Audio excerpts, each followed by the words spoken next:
Good afternoon, ladies and gentlemen, and welcome to the sun-splashed Men of Marian Stadium here in the beautiful hometown area of Pennsylvania, where today, this afternoon, the number 6 state-ranked AA Marian Colts entertain the state-ranked AA number 1 Mount Carmel area Red Tornadoes in a matchup that we've seen so many nice matchups so far, but this is the matchup so far of the season for the Red Tornadoes and the Colts. Well, how many times can the Tornadoes come out, put a team on the field, and week in and week out we're hitting, top-ranked teams. It's just a credit to the coaching staff here that they keep these kids on an even keel. Everybody has talked about from southern area, down to the Shamokin game, Allentown Central Catholic game. Can we continue to keep on keeping these kids up on a winning level that we have here again this week? We come up against the Marian Colts, and as you said, they're ranked 6th, 7th in the state. Very good team, coming back with a lot of experience. And their line has mostly, the whole team is running with mostly seniors, so you are talking about some good experience there. Both of these teams match up very, very well. In the rushing department, we're just about even on yards per carry. Passing department, the exact same way. So again, I think what it's going to boil down, just as it did in the last few games, it's going to boil down to whose line is going to be able to last the longest. This team here for the Marian Colts, as you know, we're going to see a defense that we have seen probably in the last 5-6 years, for one reason that Coach Connolly is up here helping out the Marian Colts again. So, defensively, they have strengthened their ranks from the last couple of years. So it's going to be, one of these games that, again, like southern areas, who's going to wear down first? All right, both teams, of course, 5-0. Somebody's walking out of here this afternoon with a defeat on their record. This is a huge game, although not as huge as you would think from the standing point as that Mount Carmel area competes in District 4 and, of course, the Colts in District 11. What this does set up, if these two schools, regardless of who wins today, continues to win through the season and goes into the playoffs, what you set up is what you saw 2 years ago when you'd end up playing the Colts again. Yeah. If everything went right, you'd see them in the postseason for a second game of the season. So these are teams that have played each other a lot of times over the last 5 and 6 years. Very familiar with each other. The guys you want to watch on that blue side of the ball for Marian, of course, is the coach's son, number 5, Stan DeCoste. He's the quarterback. He's been there last year. He's experienced, and he's good. The other guy to watch always is number 49. He'll be Al Donati. He's a 5'9", 170-pound running back. He'll put some hurt on you if you let him, and he's the speedster as Yasenchak kicks it off, and we're underway. Very stiff wind here today, folks. Number 20, Max Feda, with the ball, and Feda is going to be put down just 42. Okay. Looks like about the 29-yard line. I'm not even going to attempt to tell the yard line here. 29-yard line, number 47, Pilarski. Pilarski on the stop.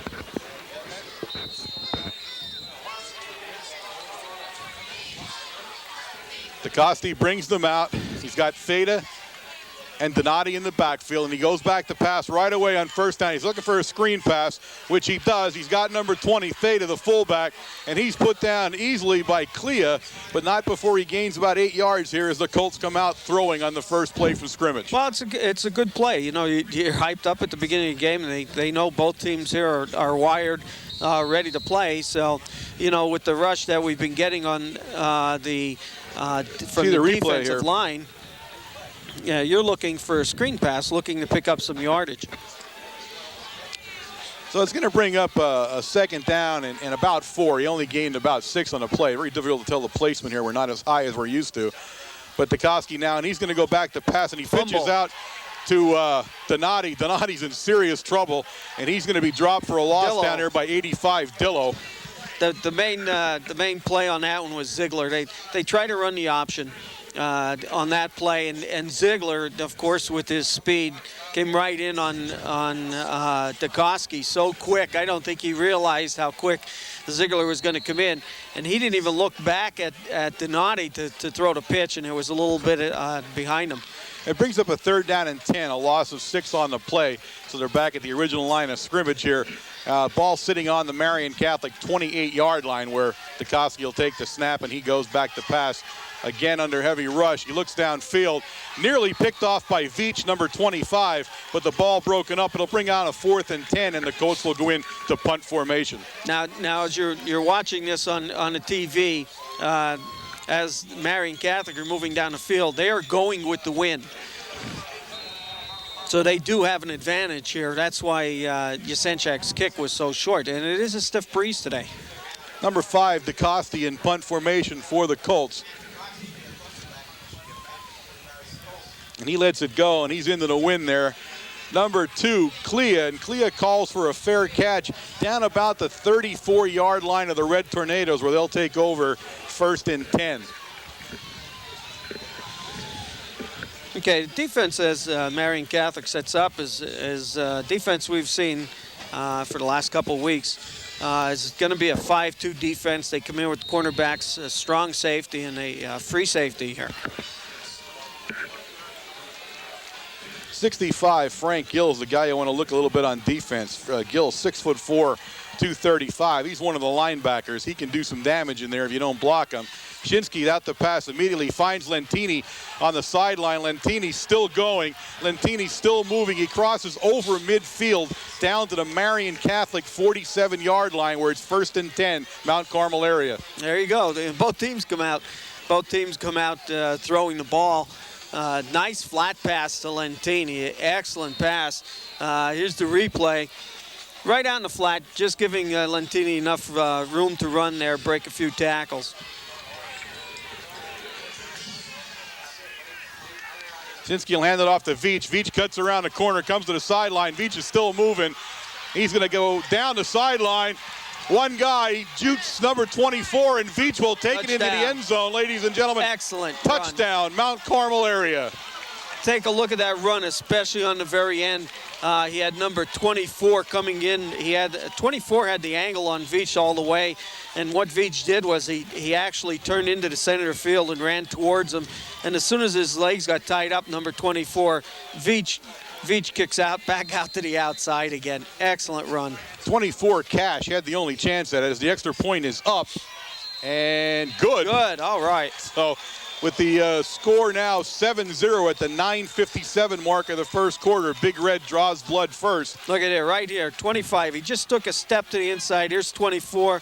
He juked him to the inside and then back to the outside. You see 24 in there.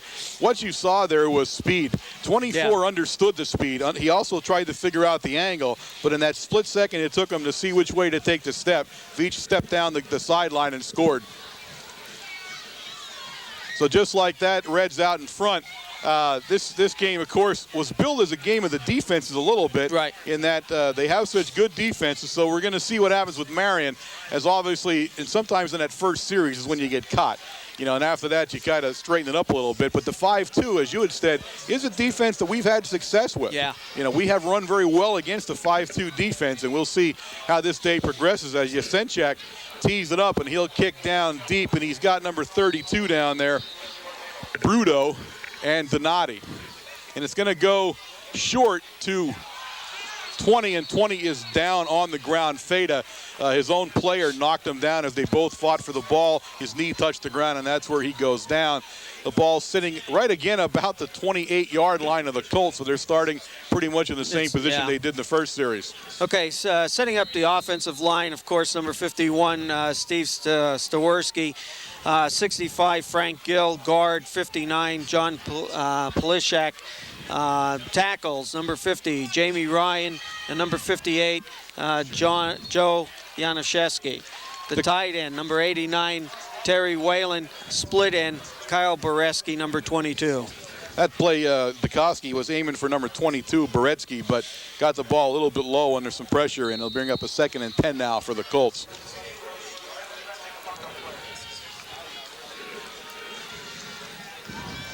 Again, Feda and Donati, and now he brings 88 and 22 as far to his left as he can, but he hands it off to Donati, and Donati is stopped dead by Jasenchak, number 6. Yasenchak in the backfield, and he broke the play up, and Donati will lose yardage on the play. It'll bring up a 3rd down now and 15 as 5 yards were lost on the play. And the defense for Mount Carmel area just as tough as we've seen it in the last 5 games. Well, I'll tell you what, you get some great stunt movement in there with 59 Bierster and Dave Brown, number 31, at the nose guard position. As soon as they split to the outside, that leaves a big hole there. In fact, it was number 50, Matt Booker, left a big hole for Yasenchak to come up through. Obviously passing situation for Dukoski, and that's what he does. Not a big rush this time as he has lots of time, and he's going to try to get outside. Brown there, and now Cuff and Brown. Brown gets him by the ankles, but Cuff finishes him off. And another loss on the play for the Colts as Mount Carmel area's defense is absolutely vicious here in the first part of the first quarter. It's going to bring up a 4th down and 17 now for the Colts, and it'll put Dukoski back in punt formation. Yeah, we bring Randy Swank out at this point from that tackle position. You got Veach and Clea deep for the Red Tornadoes. Nice punt. He's going to drive Clea all the way back to Clea's 35 where he takes it. He heads for the sideline. Up the sideline, he's going to come over the 40-yard line, just to about the 41-yard line of Mount Carmel area where they'll start 1st and 10.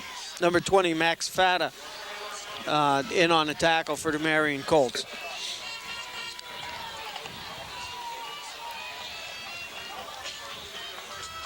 Again, if you take a look at this defensive line for Marian, the guard is 260, the nose guard 185, the right tackle is 248, so they do have some size on that line.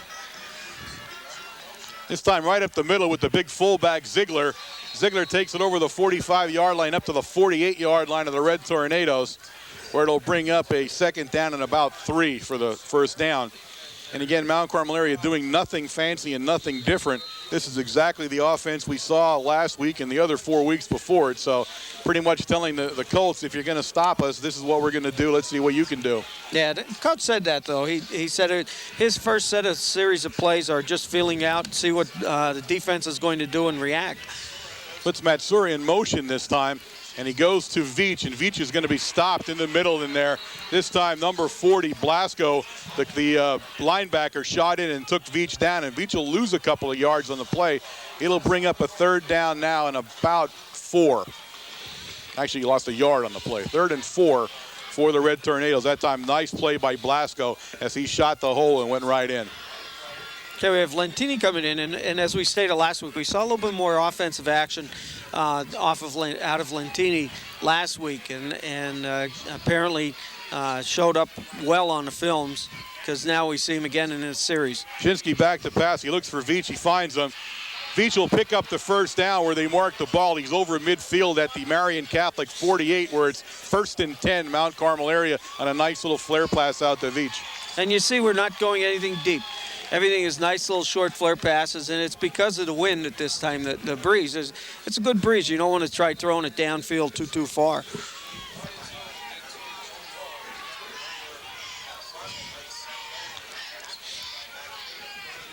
Shinsky will bring him up, and this time he has the big backfield. He's got Brown in the backfield with him now as 2 fullbacks line up.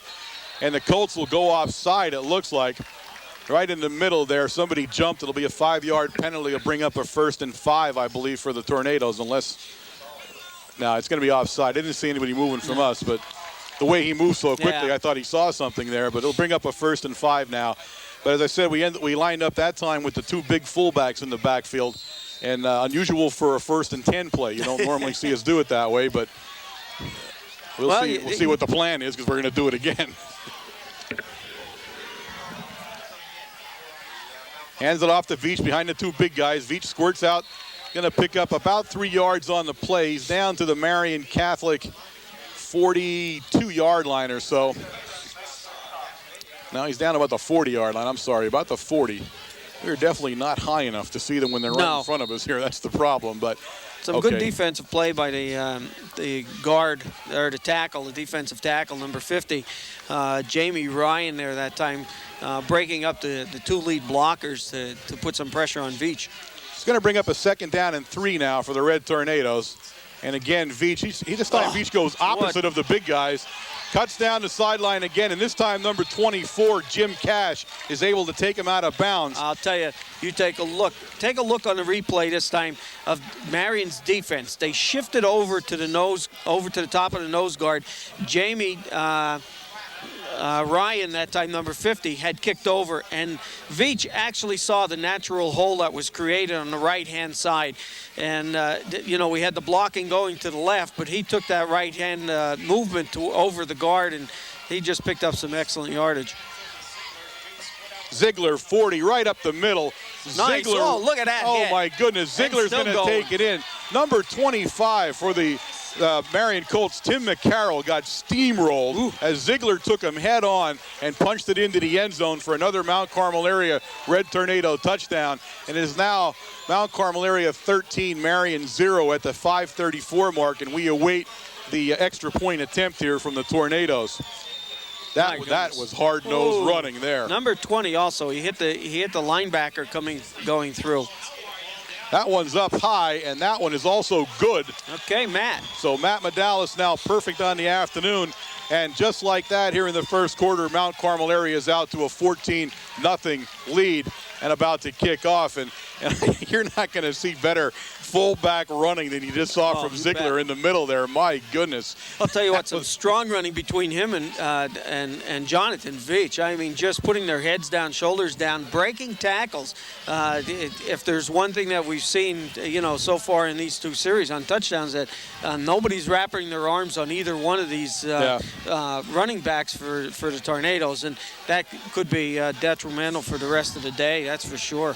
Well, the Colts certainly have to regroup here early in the football game as Mount Carmel area is literally running all over them on offense, and they have not been able to generate much offensively so far. We'll see here as Yasenchak's about to kick off, and down deep you got number 22 now, Boretsky, along with Donati. This one's going to go deep finally to Donati. He's going to have some room to run as he brings it right up the middle. He finds a hole, but he's stopped in there very quickly by number 56 for the Red Tornadoes. That's Eric Beaver on the stop. Some nice, I'll tell you what, we're starting to blow some holes here in this line, and you have to remember, we're going against the wind now. I can't wait to see what we do with the wind and put the ball in Dave Shinsky's hand for some long passes. So DeCoste will bring him up. He's got Feta and Donati, only Donati now out kind of in a slot position. Feta in the backfield, and we're going to hand off to number 22, Boretsky. Boretsky picks up some nice yardage. He'll be stopped by number 25, Veach, and number 6, Yasenchak, but not before he picks up about 5 yards on the play. It'll bring up a 2nd down and 5 for the Colts. So a nice play. They had some misdirection going to the right-hand side of the field, and, of course, the ball carrier coming back. It was an inside handoff. This time more traditional I-back formation with the big guy Donati in the back, and that's who it's going to be handed off to. Donati looking for some room, but not going to find Eddie. He was tripped up originally by, I believe, Yasenchak. I think was in there that tripped him. And then Ziegler and number 26, Lentini, coming in for the final put down. It'll bring up a 3rd and 5 as Donati gained no yardage on the play. And now an interesting call here for the Colts is they desperately need to start some offense here to move the ball, because one of the things they're giving up continuously so far is field position as they have to punt all the time. And as you said, and as we say, they're going with the wind. Now he has all kinds of guys in motion here. He has one man in the backfield. That's Feta as he goes back to pass. Feta is going to be actually the blocking back, and Feta is going to pick up the first down, and there he is all the way up to the Marian Catholic 44-yard line on a nice play from DeCoste to Feta, as Feta looked like he was going to block and then kind of snuck out into the flat and got the pass and picked up the first down, the initial first down of the game for the Colts. Difficult pass for DeCoste because he's running to his left, not being able to square up. He actually threw that ball on the run from the pressure. He had Cuff chasing him, but you can see how quick DeCoste is. Split backfield now, and he hands it to Feta right up the middle, and this time Booker was right there. Booker pushed his guy down and made the stop for the Tornadoes along with Matsura, number 21, but Booker was the guy. some great defensive play here on the Tornadoes side, especially from that line. Number 40, Aaron Ziegler, the defensive end. Defensive tackle, 54, Randy Swank. 31, Dave Brown, a nose guard. 59, Nick Bierster gets in at times, but now we have number 50, Matt Booker, and 69, Nick Goff. Dukoski back to pass, a little high. He was looking for Beretsky over there. Beretsky was covered by Dillo, but he got the ball high. It's going to bring up a 3rd down and 9 for the Colts here. Ball sitting on their own, just about their own 45-yard line. And you know, it's amazing to see how a little bit of the inexperience of the line that everybody had talked about at the beginning of the season, but how these kids have grown into one unit out here now. And defensively, this line is just doing an outstanding job for the Tornadoes. Another one of those 8 or 9 guy shifts there, right? Dukoski sprints out, gets around Ziegler, and now he has some running room, and that's exactly what it's designed to do, but he's not going to pick the first down up as he gets all the way out to the 50. Matsura on the stop. Makes the stop. But not enough for the first down, No. and the Colts once again will have to punt, although they have shifted field position a little bit as they moved up to close to the midfield stripe. But the point I'm trying to make is that with the strength of this line and how much better they are getting, you can see the linebackers stepping up now and really putting some vicious hits on kids. This time Mount Carmel is lining up all the way down along their 20-yard line as the ball's going to bounce in front of Clea. Clea fumbled it, and the Colts have recovered. Number 51, I believe. We'll wait and see, but I think Stabiarski has recovered it. No. Ooh. You know, he has. I don't know how he didn't. There he's 51 got up and looked at his hands on that one. Clea recovers his own fumble, and Mount Carmel area now will start 1st and 10 from about their 20-yard line. I'm guessing Stariarski, I'm not sure. But anyway, either way, he was the guy that I thought had the ball. I don't know how that happened. Unbelievable. You could see Joshua right through his hands, and at the same time, he kicked it. And it went upfield about 7 yards. Yasenchak pitches to Veach. Veach up along the sideline there, and Veach will move it up to about the 27. Should bring up a 2nd down and 2. 2nd down and 3. All right, Matt's off again, Wayne. And we put Ziegler in motion that time, something a little bit different, but I guess we're kicking out on the defensive end or making sure he was blocked. See if Veach could get around to the outside. 2nd down and a long 3 now for the Red Tornadoes. Just ball sitting over the 26-yard line. This time we see that offense we see occasionally as we hand it to Veach, and he goes right behind those 2 guys. The Marian Colts defense that very well. He'll only pick up, in fact, he won't pick up anything. I don't think he got anything on the play. Frank Grill, number 65, sort of decided that, well, since we're setting up the power to that side, he was going, and what he did was he took a slant approach to it, and it was actually a blitz into that area. Yeah, no gain on the play there, and now brings up a 3rd down and probably about 4 the way it looks. It's placed closer now to the 25, so 3rd and 4 now for the Red Tornadoes as Ashinsky puts Lentini in motion. And he goes back to pass, and he's looking over the middle there. He's got Yasenchak, the tight end, and the big guy brings it all the way up here to midfield or so. He goes out of bounds just about. We'll see where he goes out of bounds at here.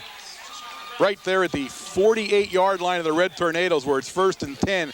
And there you see dragging the big tight end, and here you see him. And watch when he lowers. Look at that. Yep. When he lowers his shoulder, that's ugly. Well, I'll tell you, what's the best thing? Nice flat pass. You want to pick up the first down. But the main thing is that we're hitting everybody. And, of course, that has to be a surprise, that hitting the tight end out into the flat like that. Now we have trips left. Right up the middle of Ziegler, the big fullback, and he bounces his way down to the 44-yard line of the Colts where it'll be 2nd down and 4. And Mount Carmel area now doing everything right on offense as they are looking unstoppable. About 1 minute, 15 seconds remaining here in the first quarter of play. Great play. And the way we're doing it, we're set up trips to the left-hand side, so that's a wide formation. Actually, the tight end goes out, and we put 2 slot men out there, and that spreads the defense out. And now you're coming back to the weak side here. Of course, you're hoping to catch the defense off balance. Now we go to Veach, and Veach is going to be stopped behind the line of scrimmage. Number 89 and number 51 on the stop. 51 for the Colts is Stariarski, and 89, I'm going to have to get his name right, is Whalen. So both of those guys combined to bring Veach down. Ball sitting about the Colt 45-yard line where it's 3rd down and 3. Some good blocking there by the center of the line for the Tornadoes, giving Dave, pass protection and some great run blocking here for both Ziegler and... Up the middle goes Ziegler. Ziegler will gain a yard on the play. Ziegler stopped again by number 51 in there, and that's Stariarski. He's having a nice defensive game right in the middle there for the Colts. Brings up 4th and 2 as there's 1 yard gain on the play, and the Red Tornadoes are now deciding whether they want to go for it or not. And that is the end of the first quarter, so they'll have some time to think about it. We invite you to stay tuned for some of our sponsors' fine messages, and we'll be back with you for the start of the second period momentarily. The Tornadoes are going to come out here to start the second quarter. It looks like Coach Brennan has elected to kick. So Shinsky goes back into punt formation, and going back deep is number 25 for the Marian Colts. 22. It's Boretsky and McCarroll. It's going to go to Boretsky, who calls a fair catch, drops it, but gets it again as he bobbles it. And they're going to set the ball down very close to the Marian, 17-yard line. I cannot see these, but we are just not high enough to see where they place them when they go down deep like that. So the Colts will take over on their own 17-yard line.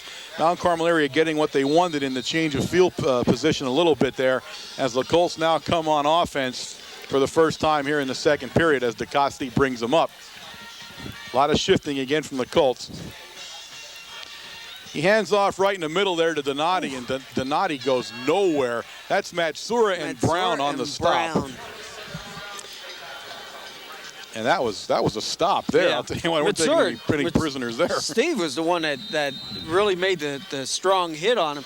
You have to remember, Steve Matsura, he's playing outstanding football from that position, number 21. 5'11", only 170 pound, and he's a sophomore. You know, they always say guys play bigger. Whoa. He plays about 250. I mean, he is tough.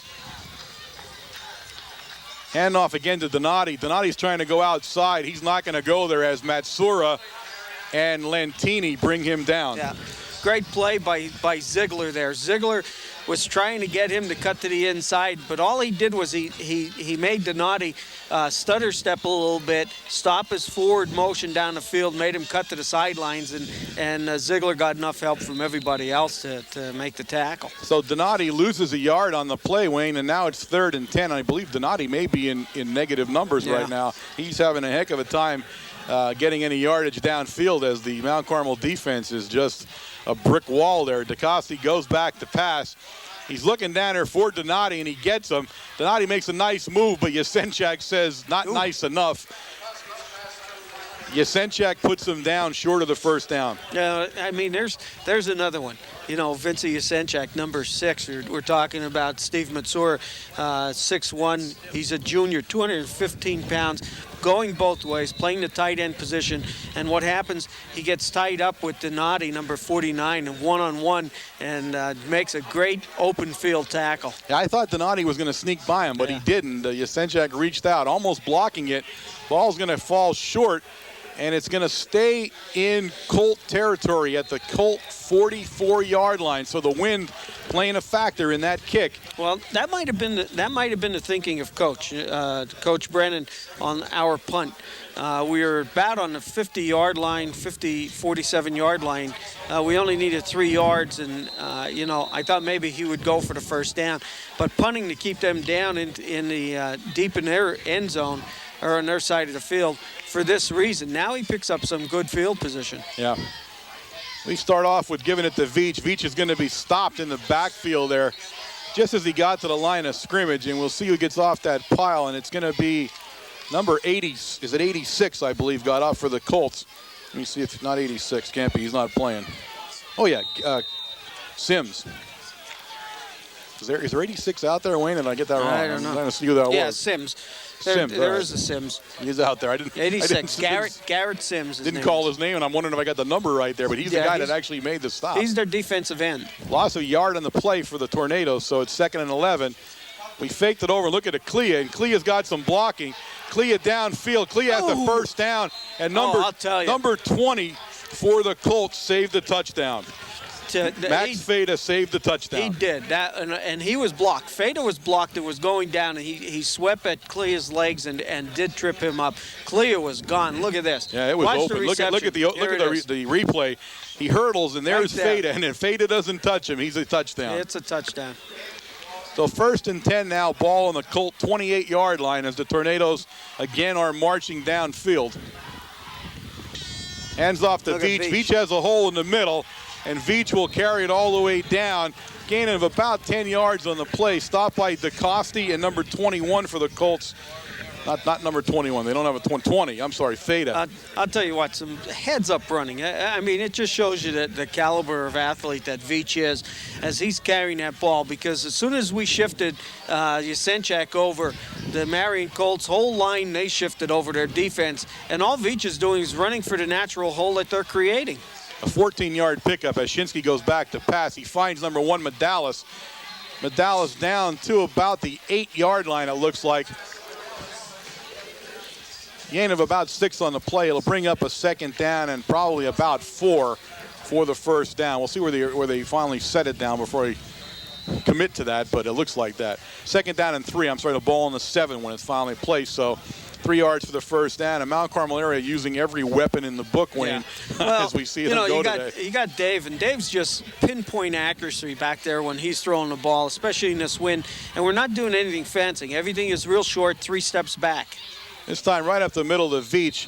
Veach is going to pick up a couple of yards. He's stopped in there by big number 65. And that's Frank Gill. Gill on the stop. You got me on that one. Sorry. I thought I see an R there. So Gill makes the stop. It's now once again 2nd and 3 as we pick up almost no yardage on the play. It should be, is it 2nd or? 3rd down. It should be 3rd down. 3rd down. 3rd and 3. They didn't turn the thing over right away, but it's 3rd and 3 now for the Red Tornadoes. And again, we give it to Veach, and Veach is tripped up again, that time by 51 Stariarski. And he's having a ball game, this Stariarski kid. He's all over the place. He brings Veach down 1 yard short of the first down, and it's now 4th and 1 as Mount Carmel area will go for it. On 4th and 1, deep in Colt territory, the ball sitting on the 5-yard line. And we got Ronnie Lentini, number 26, going in. Steve Matsur coming out. Straight backfield, I formation. Hands it to Veach. He followed great block by Ziegler. He picks up the first down. It's 1st and 10, Mount Carmel area, from about the 3.5 yard line or so.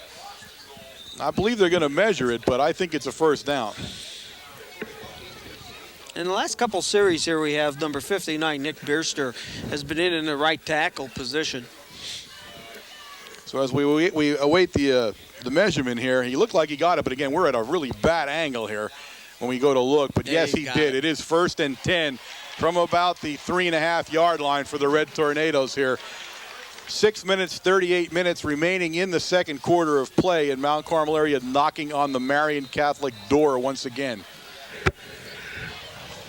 Some great play calling by Coach, just keeping the Marian Catholics back on their heel a little bit. Looking at short passes, Ziegler up the middle. We got Veach. Shinsky puts Ziegler in motion again, and he pitches to Veach as Veach is going to try to get around the end, and he's not going to. The guy who really made the play on the ground there is Feda, number 20. He broke the play up and brought him down. Yeah, he made an excellent play. As soon as he saw Ziegler going in motion, he shifted over to that side, and on the pitch, he just came across as a blitzing end to break it up. So it brings up a 2nd down and 3, no gain on the play. Yeah, his main objective was to stop Veach from getting to the outside, and he did that. So now we're going to come out and split wide here to the left, but we're going to hand it up the middle, and that was Ziegler. And Ziegler, I believe, went in. Yes, he did. Touchdown. Mount Carmel area, Aaron Ziegler on the carry. And with 5 minutes and 42 seconds remaining here in the second quarter of play, it is now Mount Carmel area 20 and the Marian Catholic Coats nothing, and we'll await the kicking of the extra point by Medalis.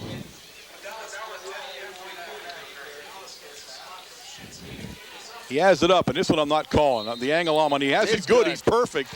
So Medalis now 3 for 3. It makes the score 21-0 Mount Carmel area, and I believe you're going to see a replay of that touchdown here, and here it is. There you see Ziegler bounce right over the goal line down there. So Ziegler running as hard as he has all season, and the 1-2 punch of Ziegler-Veach right now a little too much for the Colts as they are beginning to find themselves in a very deep hole against one of the best defenses you're going to see in the state of Pennsylvania. Well, I'll tell you, I think what has happened here is that the line for the Tornadoes, both offensively and defensively, have staked their claim on this field right now. The offensive line is just doing some tremendous blocking down there, trap blocking, so on and so forth, giving those holes for Ziegler and for Veach to get through. You get on the other side of the line, and defensively, they've just stopped Donati. Donati's their man, and they've done an excellent job in containing him and keeping him at very low yardage today. Marian Catholic has had no offense so far in this game. We'll see what they do here as Yasenchak whacks it down. It's going all the way down to number 22, Reverse. where Boretsky's going to bring it up, but he hands it off to Feda 20, and Feda brings the ball up. And I'm not even going to. I think Lentini 26 was the one that made the tackle. Lentini on the stop. I mean, if you don't see it, the number you call is well, true, but Lentini. I'm more trying to figure out where they placed the ball at. Is where I'm really trying to figure out. The 25. Ball's on the 25-yard line. One thing about this press box, it's not centered in the field too well. No, it's not. We're not exactly where you look down the other way there. So we're at the 25-yard line where it's 1st and 10 for DeCoste and his group. And he goes back to pass right away. He's looking over there for number 22, and he finds him, Boretsky. But Boretsky goes down. He'll pick up about 4 yards on the play. Should bring up a 2nd and 6 altogether. About a 4-yard pickup, maybe 3, actually. Lentini was on him. They're, again, you're talking about some experience now, picking up Ronnie Lentini, number 26. John Veach, the free safety, number 25. 85, the strong safety. Justin Dillo, and number 2, Josh Clay, the other corner man on the right-hand side. The wind now beginning to pick up a little bit as it has all afternoon and getting stronger and stronger here on a crisp but sunny afternoon. Feda is going to be brought down in the backfield down there by number 6, Yasenchak. Take a look at Yasenchak here on the right-hand side. Here's the replay. You can see. Look at coming through. Boom. You had Cuff actually forced him out further than he wanted to go, and then you had Yasenchak bury him. But Mount Carmel area's defense is just unstoppable right now. They are not letting anything happen. It's now once again a familiar 3rd and 9 for DeCoste as he's in a passing situation again. And he goes back. He's looking for a screen pass, which he does. He's got a screen pass rolling in the middle there. A flag down in the backfield. He hit number 89, Whalen, for the screen pass, and he got him very close to the first down, but we're going to wait and see because that flag went very far back into the backfield. And it's an illegal receiver downfield. They're going to call that on the Colts. So that play is going to come back. The first big play of the afternoon is called back on a yellow flag for the Colts. And I think they're going to they may decline it because it'll be 4th down. Yeah, I'm trying to see where they placed it on the pass play, and I can't. It's 4th down, but 4th down and what, Wayne, is what I'm trying to say. It's 4th down and 9, okay. 4th and 9. A yard. 4th and no. And a yard. Okay, yeah. 4th and let's say a big yard there. Yeah, it is a long yard. Yeah, it's a long yard. You can never see because of the height of this. You can't see where that guy marks it all the time, but it's going to, the way it looks, it's going to bring up a punting situation for the Colts as I can't believe they want to chance it down there, and it is. DeCoste will step back in punt formation there. Now watch Cuff on this play, on this punt. He's been very close every time. This time he bounces it in front of Veach, and it kind of stays there. Gets a little bit of a bounce, but not much, and it'll be down by number 30 for the Colts, and that's John Boyle.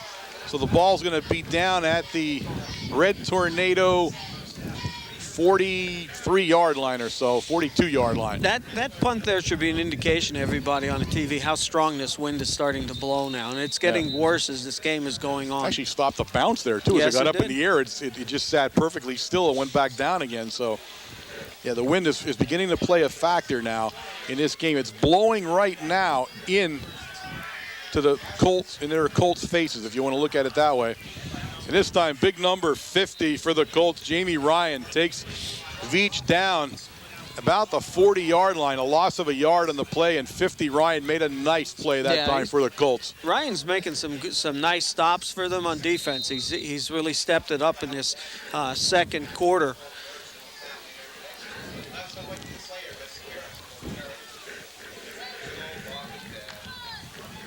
Three minutes and 28 seconds remaining here in the first half of play. As Shinsky brings them up. And Shinsky will drop back to pass now, and he does. He's going to one-hopper down. He looked at Clea down there, tried to get it to Clea. Clea was covered by Tim McCarroll, but the ball didn't quite get to him. And it'll bring up now a 3rd down and about 12 for the Red Tornadoes. The ball sitting at the 40.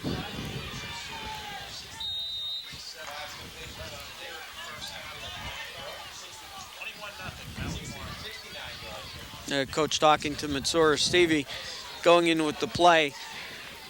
This is the first time now. The first couple of games, remember that Dave was coming out to the sideline every play just about to get the play, and now we got Lentini, which is a good idea. So he puts Clea out far left, and he brings Matsura back around him to the right as he goes back to pass. And he's looking over for the big guy, and he's got him, Yasenchak. But Yasenchak will be brought down about the 46-yard line, short of the first down. And Mount Carmel area will be forced to punt for the second time here in the first half. Again, you know, he's just going to everybody. Some good play calling. There's the second time now we see Yasenchak receiving the ball out on the flat. We had Medalis making a catch. We had Lentini. So, and he's just using everything he has. Shinsky gets it off. A nice punt into the wind. I mean, a nice punt into the wind there. Number 25 with the ball, McCarroll, and McCarroll is brought down almost immediately. Number 85, Dillo, gets off the pile. So there's Dillo, you know, Justin, he's number 85, playing great defensive back, but, you know, in on just about every other special team that we have on this field, you know, so he's not getting much rest during the game also, and making some very, very good plays. Nice punt by Shinsky into a stiff wind. I mean, he has the wind. He has the wind. It's with going the with wind, him. with the wind. The nice kick with the wind. And puts the Colts back on their own 15-yard line where they start 1st and 10. And Dukowski immediately goes back to pass. He's looking deep for Donati, and he's got him. Donati's got the ball. And Veach is the guy that saves the touchdown down there. Clea had coverage on him. Veach was the safety.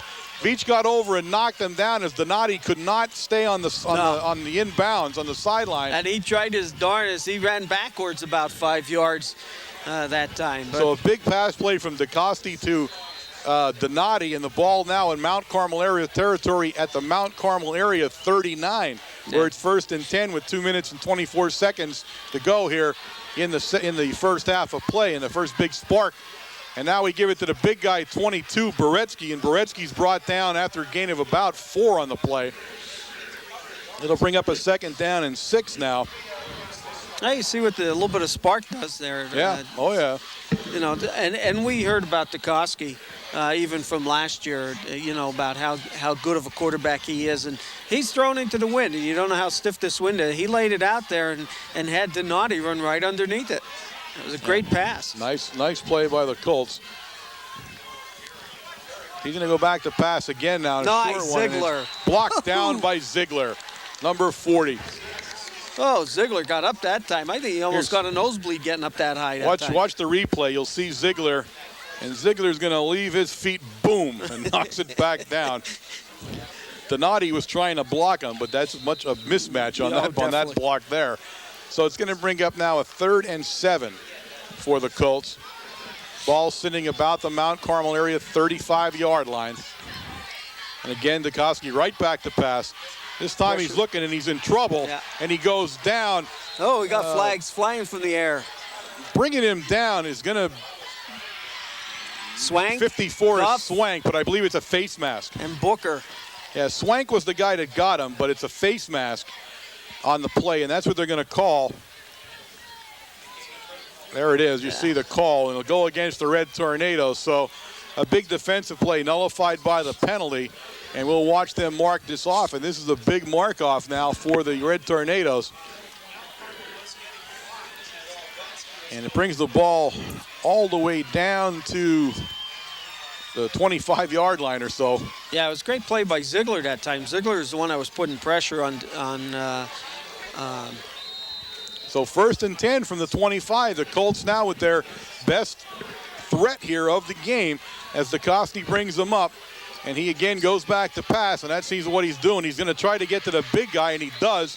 Yasenchak brings him down, but 89 Whalen on the catch, and the Colts are driving. Yeah, the 89 is their tight end. All they did was they just delayed him a little bit.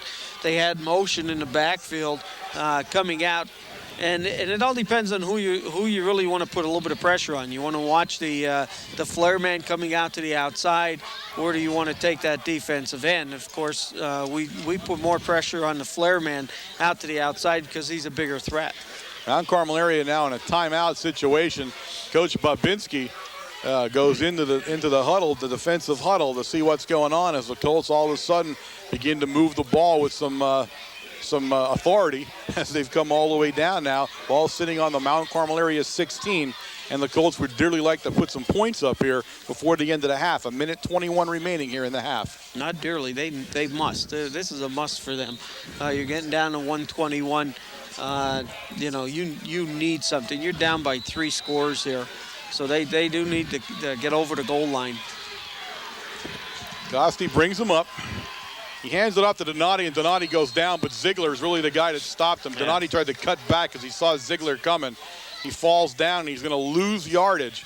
So Ziegler with a big defensive play again, and I'm not sure how that play is supposed to work if you don't block Ziegler. Right. No one touched him. He was not, and he looked like he was supposed to be blocked. I don't know what Donati was looking at because Fada was blocking to the left over the left guard position, and you think he would have followed him. He veered to the outside, and he was dead meat with Ziegler. So it brings up a 3rd and 4 now as Dukoski again goes back. He's looking over there for, looks like a hold on Cuff that time.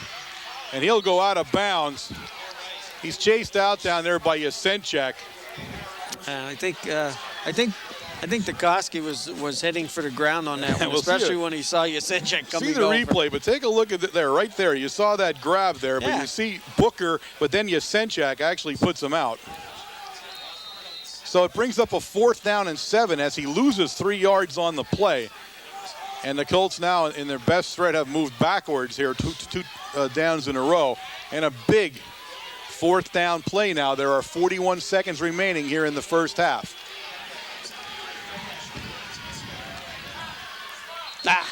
And he gets the Red Tornadoes. That takes us back up. And that's going to give him a 4th and 2 now and change the complexion of that down as the Tornadoes jump offside.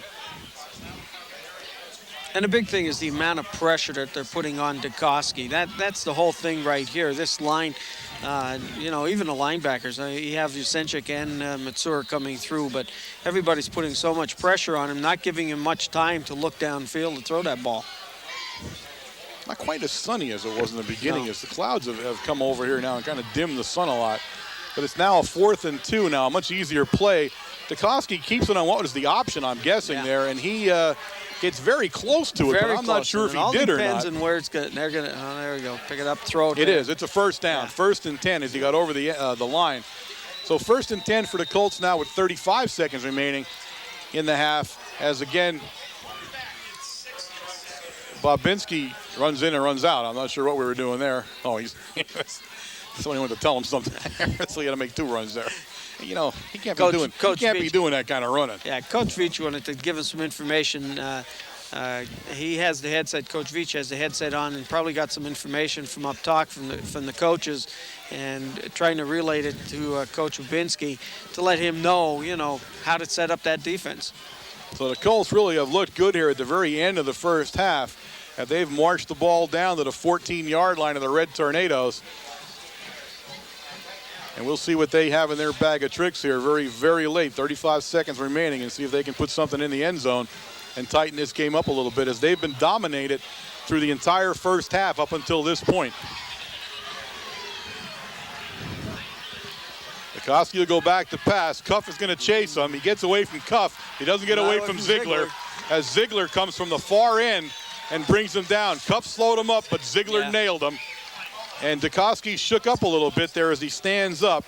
You cannot put Dukoski out there on either one of these defensive ends, either Cuff or Ziegler, without somebody as a leading blocker and, you know, to protect him a little bit. And of course you have Cuff coming in, and all Cuff had to do was just stop his forward motion, and that's what he did. It gave Ziegler enough time to come across from the backside to put his shoulder down and really took Dukoski down pretty hard that time. So it's an 8-yard loss for the Colts. The ball back on the 22-yard line. It brings up a 2nd and 17, 7-yard loss. 2nd and 17 now for the Colts at the 27-second mark here of the second quarter. And the Colts are in a timeout here as they're trying to get regrouped a little bit. Mount Carmel area very, very tough down here, and they're showing it again that they are not easy to score on. And we'll see what Coach Dukoski has told his son Stan Dukoski about what to do here. As he puts two guys split wide right now. He's in the shotgun formation. He drops the ball, and Cuff says that's not a good thing to do. As big number 69, Cuff on the stop, and he gets the sack. And the Colts have self-destructed here at the very end of the half as they quickly try to get back to the line, 10 seconds and counting. And Dukoski spikes it. And it's a flag. And a flag goes down at the same time. There's 8 seconds showing on the scoreboard. We'll see what this is all about here. Well, the flag, I would assume, is motion. He did not give his team enough time to get into position. So a penalty against the Colts. Remember, they were all the way down to the 14-yard line. The ball is going to be sitting about the 39-yard line when they snap the ball here. So this is going to look ugly on the stats, that's for sure. Oh, yeah. The Mount Carmel area is saying they want to decline it, so it'll stay on the 34. It brings up a 3rd down, and it's 3rd down and 30 now for the Colts. So if you got to play for 3rd down and 30, this is the one time to run it. Again, Dukoski back to pass. This time, good protection, and he's going to heave it down into a crowd of people. And you got at least 5 Red Tornadoes down there. We'll say that number 85, Dillo, broke it up. There's 0.8 seconds on the clock here, according to the scoreboard clock, and we'll see what it is. And what is it? What are they doing? Well, it's 1st and 10 Mount Carmel area is what it is. Some great. Well, that was actually 4th down on the decline of the penalty is what that was. That was 4th. And that's why 30. Coach was yelling. We declined it, and they still had 3rd down. It was still 3rd down on the scoreboard even, but we'll just take a knee and be very content. So that, ladies and gentlemen, is the end of the first half here at Marian Stadium with the score. The Mount Carmel area Red Tornadoes 21, the Marian Catholic Colts 0. We'll be back with the halftime stats shortly, and now please stay tuned for some messages from our sponsors. Okay, gang, we're back here with the first half stats, of course, courtesy of Jose Gonzalo and Wayne's Legs. Wayne will. People didn't notice that there was a subtle change here that I no longer go for the stats any longer. Well, we were getting them in the middle of the 3rd quarter. That was the problem, I think. You think that was starting to be a problem, huh? Okay, on the offensive side, I'll tell you what, some great numbers, both offensive and defense for the Tornadoes here. In the rushing department, we carried the ball 20 times for 131 yards. Veach 14 for 97. Ziegler 5 for 35. So Zig's keeping up with his average. He's averaging about 8 yards per carry. In the receiving department, in the passing department, we're 6 of 7, and Dave's having an outstanding day, especially with this wind. And people just don't realize how windy it is down there on the field. And Dave is just having Shinsky's having an outstanding day, 6 of 7 for 72 yards. But the best part about all this is that he's looking over the whole field, and he's hit 5 receivers today. We got Vince 2 receptions for 18 yards, Lentini 1 for 18, Veach has 1 for 3, Medalis 1 for 6, and Clea 1 for 17. So for first downs, the Tornadoes have 9. On the other side for Marian, you can see just by looking at this whole game in the rushing department how the defense for the Tornadoes has totally stiffened up against the Colts here. They carried the ball 17 times for a minus 28 yards. In the passing department, the one big play that they did have was from Dukoski to Donati down in front of their bench, and that was a 49-yard pass. They have 7 of 13 passes for 82 yards. So if you nullify that pass, they would actually be net yardage of a minus a few yards. First downs, 4. So the Tornadoes have come out and really, in the first half, flexed their muscles and showing exactly, what they proved, I think, to me and to a lot of people, especially last week. Last week was the big game against Allentown Central Catholic because you can see that the teams that they have played in the first 4 games down in that area, and there's some strong teams. And when you start playing that quality of the ball, you know the type of team that they bring to the field. And the Tornadoes, of course, in a convincing win last week, have proved a lot to a lot of people, I think. Yeah, that's a good point with strength of schedule. Marian Catholic comes in undefeated, but did not play a real tough schedule. No. And that's, I believe, part of what you're seeing here. What you're also seeing, and it's outright blatant defense. Mount Carmel area's defense has taken over the football game. Marian Catholic has got to be able to find a way to run or pass. Now, running, of course, they did nothing. They could not run the ball, minus 28. Now, some of that was quarterback sacks near the end there, but they would have been in minus yardage without him. They simply did not move the ball over the line of scrimmage running. Donati has done nothing, has gained nothing, and they slowly moved away from that. I expect that you're going to see them come out here in the second half of play, and I think you're going to see them try to pass the ball more for a couple reasons. One, they need to get some points on the board quickly, but 2, I think that's where the success is going to come from the passing side of this, not the running. Well, we seen Dukoski last year, and Dukoski has an excellent arm and can hit anybody on the field. And that pass play that he did hit Donati on was a great pass because it was into a stiff wind, and that was a pickup of 49 yards on that one single play. So he has the ability to hit anybody on any part of the field. So the Colts are going to line up to kick number 30 for the Colts, and that's John Boyle will kick off, and he'll kick down deep to Clea, Veach, and Pilarski. The ball's going to hit Pilarski, number 42, and he'll come up the middle of the field as he picks and chooses, and he breaks free, and it's going to take Dukoski to stop him as he cuts around and tries to move past and does, and now it's going to be fade, and Pilarski's going to go all the way. There he is, Pilarski for the touchdown on the kickoff. And just like that, lightning has hit again in Colts Stadium for the Tornadoes. I would say that was at least 80 yards. I think he got that in about the 20-yard line. Some nice running. I'll tell you what, he did some nice moves. I don't know if he was watching John or what, but a little bit of stutter step. You get the tackler out of position. Yeah. And, just able to skirt right by him. And, again, there's a kid showing some speed. Yeah, he has it. We know he has it, and he's just got to bring it up. About an 85-yard touchdown run, and Dukoski's got to go find his helmet because the fake he did at the last second there to get past Stan was something to watch. So lightning comes in a hurry here for the Tornadoes. And this time it was a high snap. And we're looking in the end zone and trying to get a hold. We didn't. Broken up nicely in there by number 25, McCarroll. So the extra point fails on a kind of a high snap there. And it will leave the score Mount Carmel area 27, the Colts nothing with just 7 seconds left in the game. There he is. Watch this move right here. Couple of jukes, boom, he goes right past him. Feda makes one last attempt at him and doesn't. But there you see the speed of Pilarski, and it's his first one. So he's going to savor that in a big game.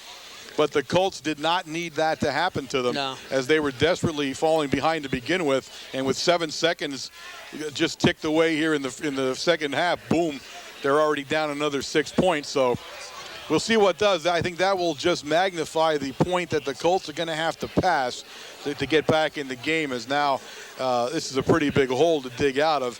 Yasenchak will talk to everybody there and get them lined up. Yasenchak having a whale of a ball game defensively, and he's doing some offensive things today too. But just unbelievable there by Pilarski. And I was going to say, to the Colts' advantage, they're going with the wind at this point, and that might have been a saving factor maybe in this portion of the game, hoping to maybe get a score on the board. They were going into the wind at the end of the second quarter, and of course you could see, that ended up, they drove back from the 13-yard line, I think down to about the 35. Tornadoes ended up with the ball. Beretsky on the run back. He was stopped by Lentini on the play. It brings up a 1st and 10 now in the first offensive series. The ball sitting on the Marian Catholic 28, and it seems like they start on the Marian Catholic 28 every time. This time we option it out to Donati. He tries to get outside. He's going to be brought down in there by Brown and Dillo on the stop. Dillo makes a nice play on that. He kept him to the inside, stopped his forward motion going, and comes up and makes a nice tackle. Ziegler makes a big hit on Dukoski right before he does release the ball. And that's the only problem with that play, is that you're leaving your quarterback out there blind like that, and he's going to take a shot. 2nd and 4 now for the Colts, as they picked up 6 yards on that first play. This time he looks back to pass. He's looking over here at number 22, and he finds him. Number 22 will be brought down by both Yasenchak and Clea on the play, but not before Beretsky picks up the first down. It's 1st and 10, ball sitting about the 46-yard line of the Colts.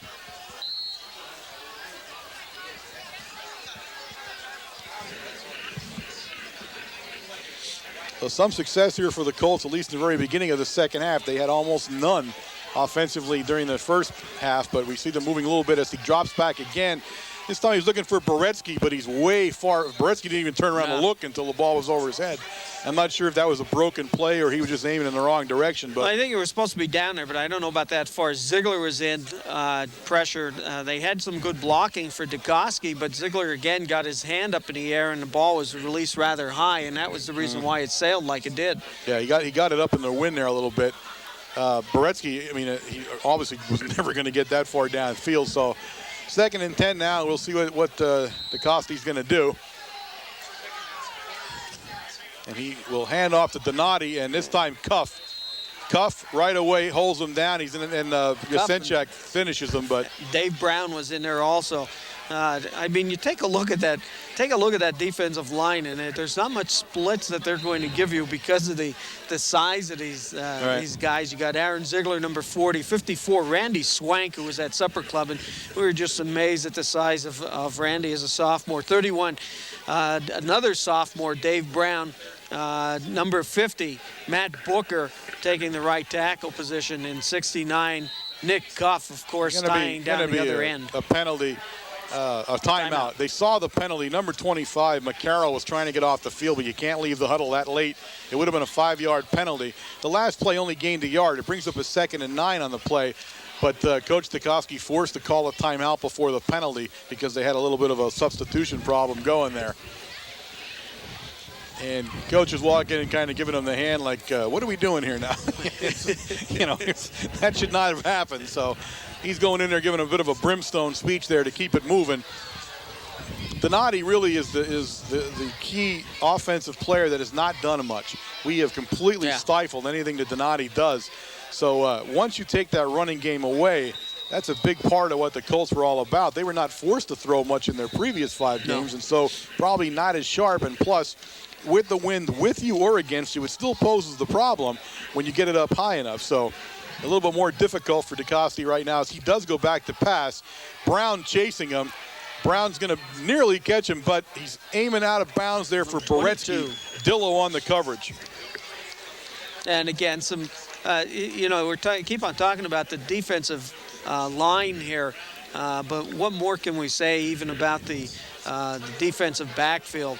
with Josh Clea, the right cornerback, and number 26, Ron Lentini. Steve Mitsur, the left linebacker. Vince Yusenchak, number 6, the right linebacker. Justin Dillo, the strong safety, and of course John Veach, number 25, the free safety, and how much they have improved since the first game also and have come together as a unit. So 4th down, Dukoski is forced to punt the ball.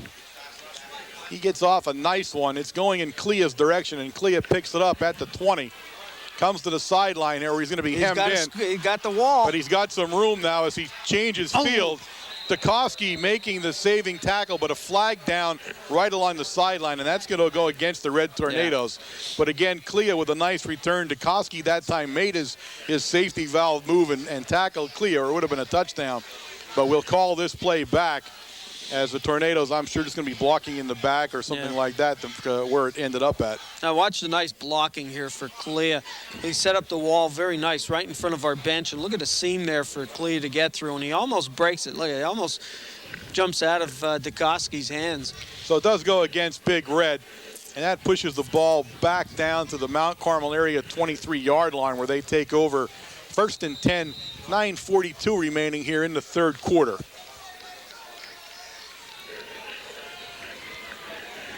Zinski brings him up as the sun now pops back through again for the first time since the beginning of the game. And he looks back to pass right away, and he does. He finds Clea. Clea gets by his guy. Clea's going downfield, and it's going to take Fada to put him out of bounds, but not before Clea gets up to about the 45-yard line of the Red Tornadoes on a 1st down. They're running a wide slot to that side, and what's really nice between him and Mitsur is that Mitsur is cleaning the zone out. If you watch this replay, if we can see it, Mitsur is clearing the zone out, and Clea is just looking for the open area, the hook position there, and he gets it and picks up the 1st down. A little bit of everything out of the Mount Carmel area offensive bag today. We fake it, and then we have Ziegler, and the big man is pounding down there.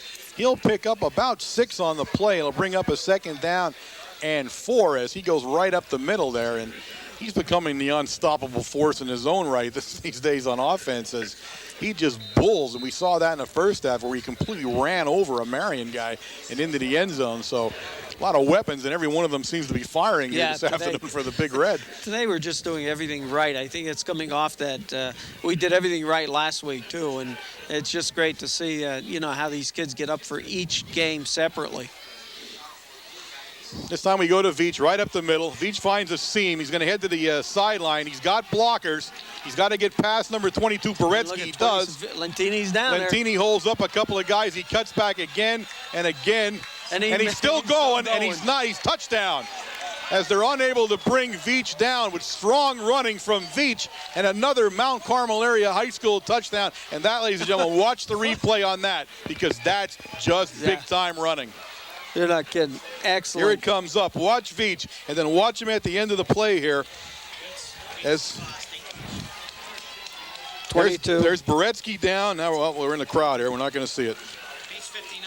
He's 59 too. And there's 88 or 88 Chervinsky, I guess. So you saw a couple of guys there, but that's as strong a running of football as you're going to find. And Medalis, again, he's perfect for the day kicking. Matt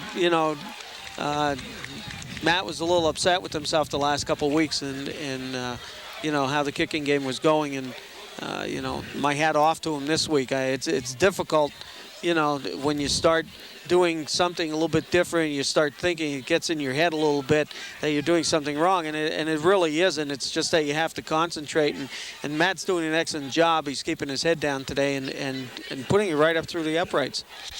So the score now, Mount Carmel area 34, the Colts 0 at the 8:36 mark of the 3rd period, and this, ladies and gentlemen, has turned into a rout for the Red Tornadoes as the Colts are now powerless to stop them on offense. Defensively, Red Tornadoes, their normal, usual stone wall. And I don't think anybody anticipated seeing this today. The Colts came in highly touted, but just not their day so far as everything we've done has turned right. Beretsky's going to take it on the run. It bounces right in front of him, and he's going to have to. He fumbled it. Got the ball. And we have recovered it. Mount Carmel area has picked the ball up as Beretsky fumbled it. And that's number 37 for the Red Tornadoes, Kirpich on the recovery. Yeah, Matsur, I'll tell you who made that play there. Boretsky dropped the ball and went down, and Lentini hit him so hard, on the tackle. I think the ball scored it out, and Matsur makes the recovery. Well, when it turns ugly, and that's exactly what it's done for the blue and gold here this afternoon, as nothing is going right now for them. The ball sitting on their 20-yard line where it is 1st and 10, Mount Carmel area. This time we send Veach in that wide arc there, but give it to Ziegler, but he goes nowhere as big number 59 for the Colts. That's John Polishchak, and he makes the stop on Ziegler. And probably, we'll see where he set it down. It's a loss of yardage on a play of about 2 yards. It brings up 2nd and 12 now for the Colts, or for the Tornadoes, on the 22-yard line of the Colts. You don't stop Ziegler that often. No, I'll tell you what, I think that's that might have been the first time this year that he was dropped for a loss. He's averaging 8 yards per carry, which is was phenomenal. Going back to pass, Ashinsky looks for Matsur, and he finds him. Short yardage on the play, though. He'll pick up about 4 or 5 on the play. We'll see where they set it down at. Ball's on the 17-yard line. It brings up a 3rd down and 7, about a 5-yard gain on the play. Now Carmel area, of course, in absolutely no hurry to do anything right now, as time is truly the enemy of the Colts. So they'll take their time in that huddle and milk it and come to the line of scrimmage and snap it with as much time taken off as they can. Ashinsky will go back to pass again, but he hands off to Veach there, and Veach is going to be, well, I said he was going to fumble. The fumble on the ball, Mount Carmel area has recovered it. Veach fumbled it. Big number 69, Cuff, recovers the fumble back at the original line of scrimmage, so we're going to move back to the 20, where it's now 4th down and 10. That's that's the tough running of Veach. He's stopped, he's hit how many times, and as you're going through, you're trying to switch the ball over to the other side so it doesn't get popped out. And that was a tough play. He got hit almost as he got handed it to it. Yeah. And I thought he was stopped 3 or 4 times there, and he still fought his way down. So he's running about as tough as we've ever seen him run, and that's scary because I'm not sure there was anything more we could see from him. And now he's like he's picking it up another notch. This time we're going to go back to pass, and Ashinsky's in serious trouble. And big number 65 for the Colts, and that would be Frank Gill. And number 89, Whalen, combined, but Gill actually on the sack there. Whalen just finished them off. And the Mount Carmel area Red Tornadoes will turn the ball over, making nothing of their gift at the 20-yard line from the Colts. So it's 1st and 10, Marian Catholic Colts, ball on the 29-yard line. 6 minutes and 27 seconds remaining now in the 3rd period of play.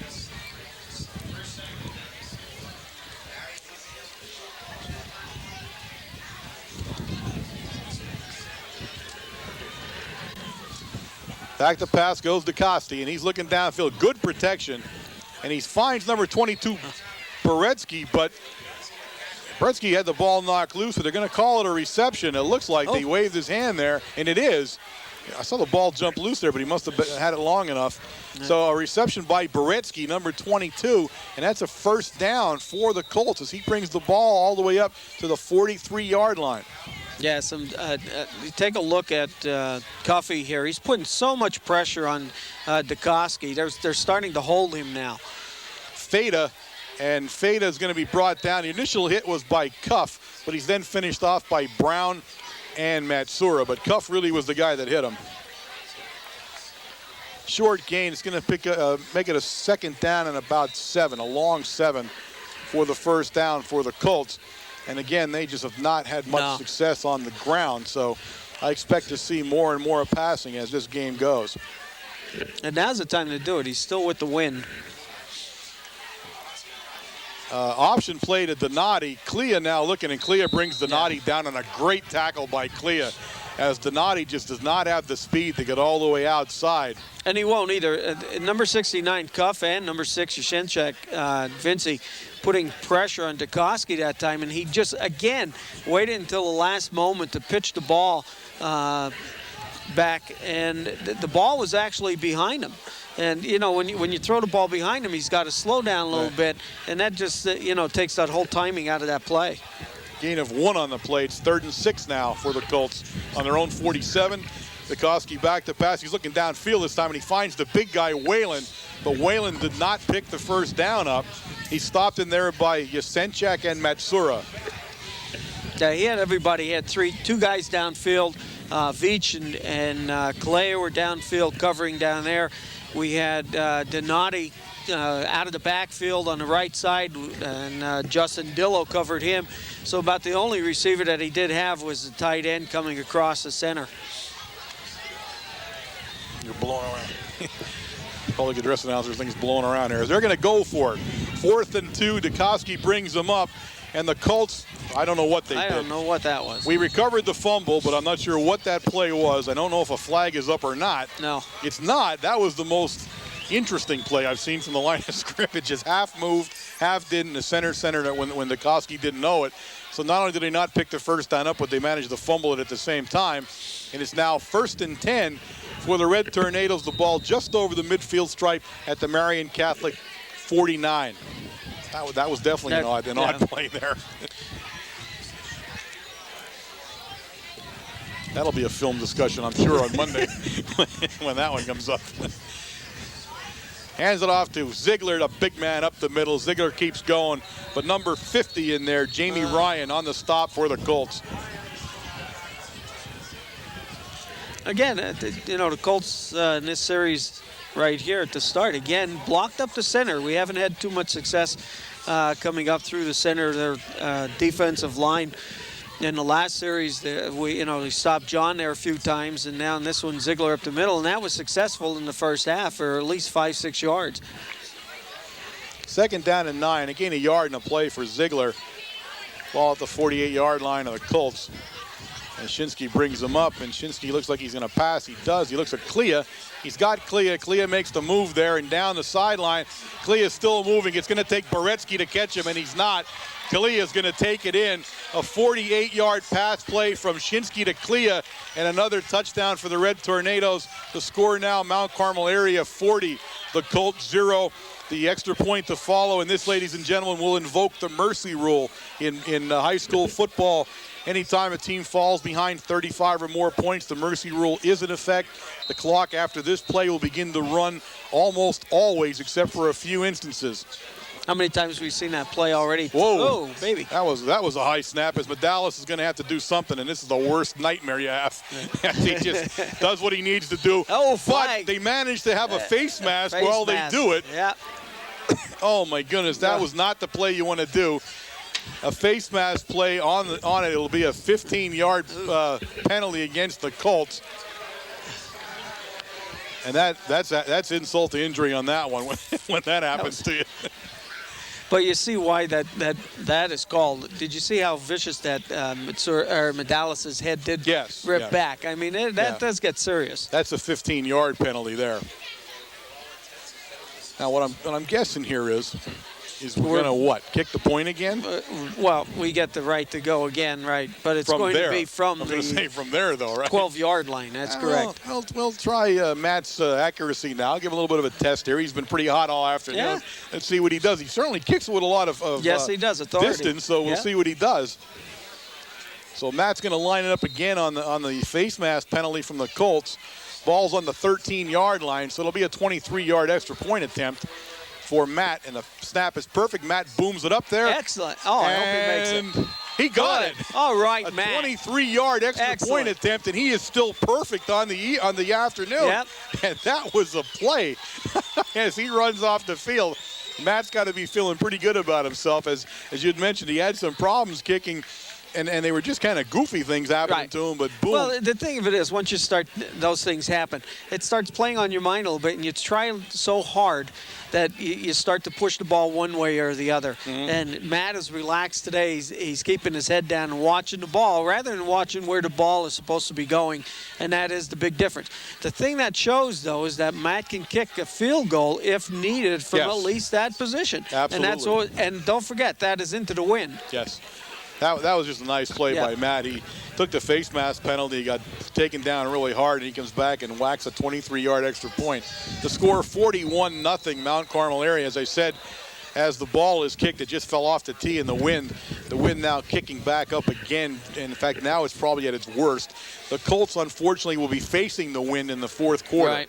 So nothing has gone right for them, not even the pick of the fields there, as Yasenchak's going to try one more time. But as I said, the mercy rule is in effect. The clock will not stop as many times as it normally would.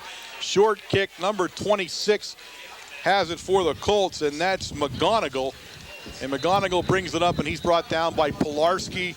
And number 48 for the Red Tornadoes, Kulik.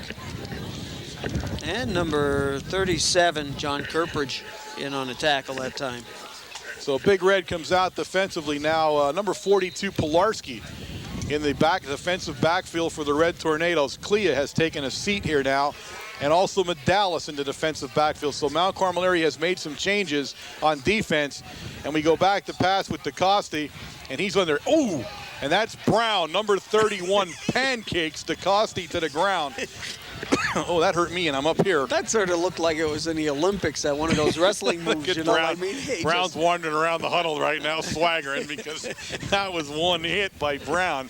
A loss on the play of 7. It's a 2nd and 17 now for the Colts. But now the worst possible position for the Colts is the fact that an already horrible defense on them is now teeing off on them. Really do not have to respect much of the run. This time we do give it to Donati, and he's brought down by Matsura in the backfield. You talk about quick feet to get into the backfield there.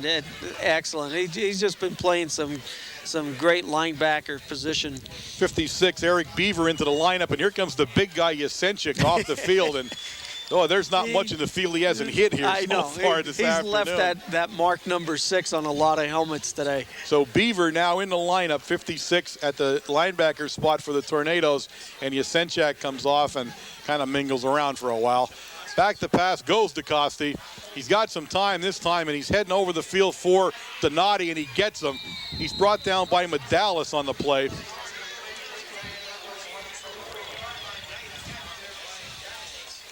Nice play, although DeCoste was back there running for himself. He didn't have much pass protection.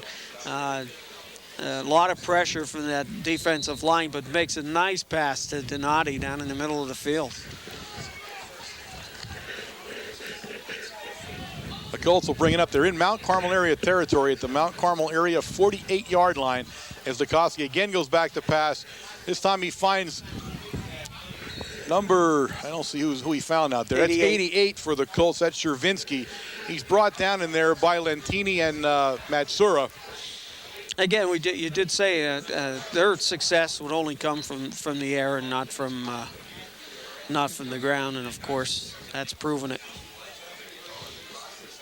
Clock continues to run here, Wayne. 41 seconds and counting as DeCoste fumbled it, and we recovered it. We got it. Mount Carmel area has recovered the fumble. Getting off the ground with it there is going to be number 56, and that's Beaver. Eric Beaver goes into the ball game, and 4 or 5 plays later comes up with the fumble as DeCoste reached the ball out, and it bounced off the back of one of his linemen, and he lost control of it. Beaver with the recovery, and again the Tornadoes go on offense now at their own 45-yard line. The clock running, and I believe it will run out the quarter, to tell you the truth. It will at the 10-second mark. So at the end of the third quarter of play here at Marian Stadium, the score of Mount Carmel area 41, the Marian Catholic Colts 0, and Mount Carmel will go on offense here to start the fourth quarter. We remind everybody, Supper Club, every Thursday night about 6:15 at Matucci's. I mean, you cannot find a better time. You get to mix with the players. We have a great meal. I want to thank, of course, Nick Matucci and his family, who has treated us like kings once again. I can never say enough good things about the Matucci's, but I'm going to continue to try. But just an all-around great group of people. But Supper Club is truly one of the neat moments of the week. That'll be tomorrow night, 6:15. You want to get there, meet some players, talk to Coach Brennan, and he's about the most engaging guy you ever want to see. He truly is amazing. And just get a feel for the game. Yeah, you know. and Phil gives us the stats. Phil Gergen will run down the entire stats, what the district play looks like, how many points are where. And he goes through a lot. He puts a lot of time into that. People really don't realize he's on the phone all the time. talking to different people, and out in Pittsburgh and everything else, and just to make sure that everything is what it's supposed to be. Now, Phil Gergen's one of the unsung heroes of this program. But all those statistics and all those numbers and all those things you need to know about, Kowaneski Valley and who they played and what division they're in and how many points they need, that's where he comes in very handy. I want to take my hat off to Phil. Veach on the carry. Veach brings it up. He's going to be brought down in there, and we'll see the guy get off the bottom of the pile in a minute there.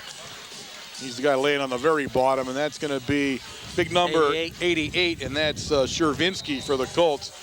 So he makes the stop. Veach and Ziegler now come out of the ball game to the cheers of the Mount Carmel area fans here on either side of us as they take their exit from the game. We will not see them in the game again. Probably at fullback now is Big Brown. And 32, Ben Hynoski. And Hynoski, flags went down almost instantly, so we'll have I believe that'll go against Mount Carmel area. It does.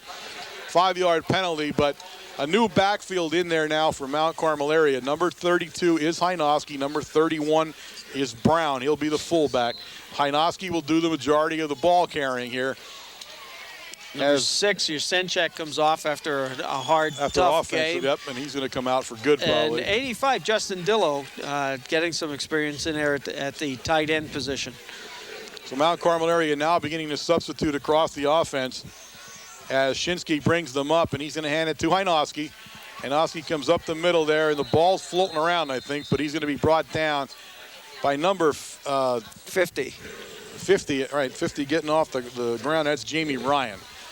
So stop by Ryan. It's going to bring up a 3rd and 11 from the 39 of the Mount Carmel area Red Tornadoes. And now more guys come off the field. Number 1, Medalis comes in. Number 55, Shoppy comes off after a big offensive game on the line play. So we've got some new guys. Big number 79 for the Red Tornadoes, and that's Skinner now in at the tackle position. Shinsky goes back to pass under a heavy rush. Incomplete. I believe that was going to be a screen. Yeah, it was not a exactly screen pass sure to the where right side. Heading. Number 65 makes the break up there for the Colts. So offensively, we do nothing on that series. Brings up a 4th down. Shinsky will be back in kicking formation. We'll be kicking to the Colts, and of course, number 20 for the Colts. That's Feda going back, and also 22 Boretsky to take that punt. 9:56-55. You can see the clock moving very quickly now under the mercy rule conditions. As Shinsky is going to whack it. He gets a nice one off there to Boretsky. Drives Boretsky back as he makes his turn around the 15. He heads up the sideline. He's got a lot of room. Swank rides him out of bounds. Big number 54. Yeah, he gives them a hit out of bounds. And the Colts will take over in their own territory about the 40-yard line or so. Let me see where they put it down. We're walking back and forth there. 41-yard line of the Colts, where it's 1st and 10 for DeCoste and his crowd.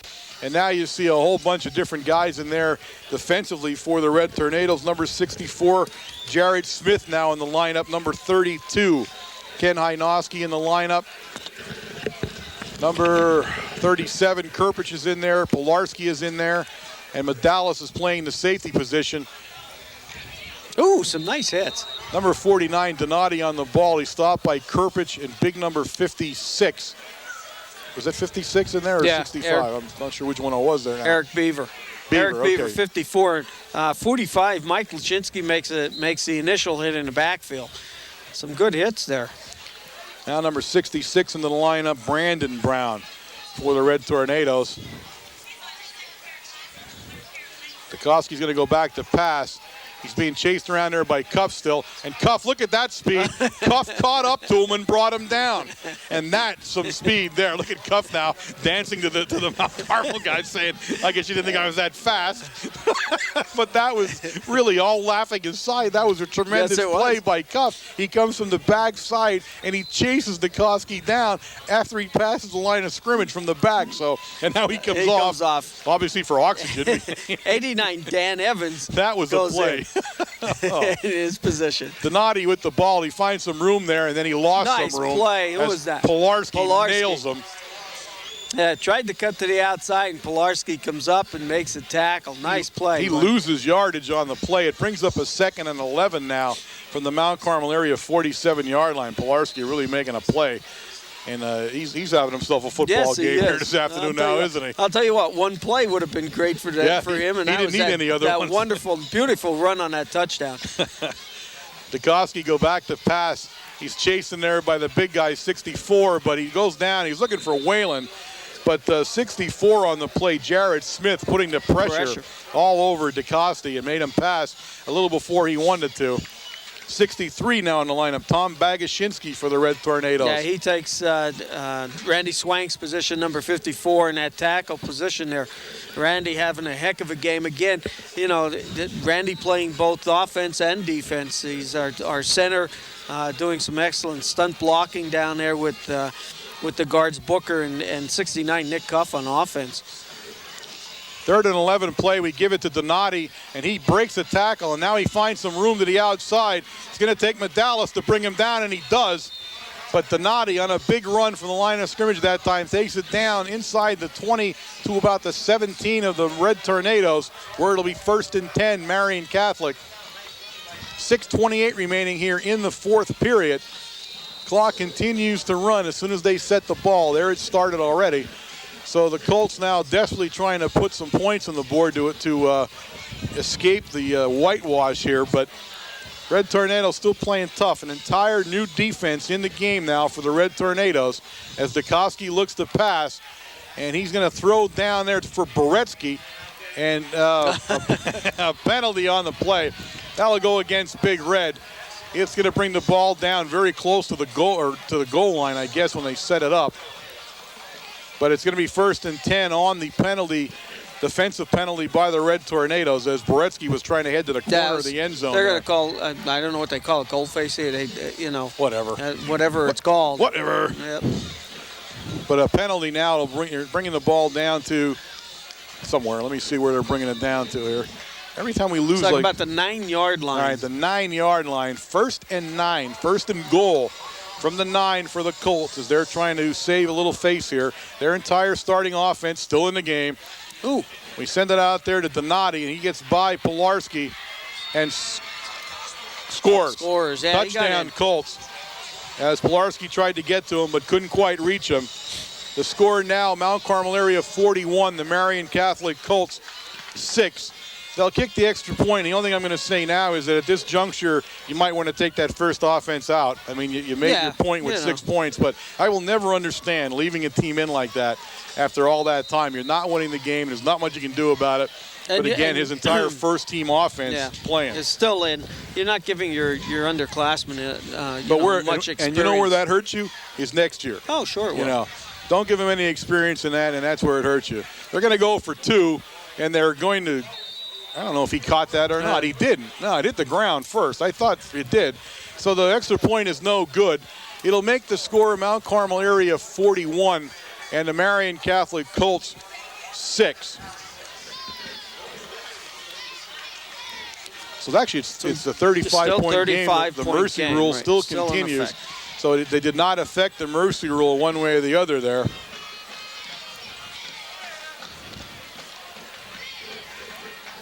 So the Colts get one on the board to avoid the shutout.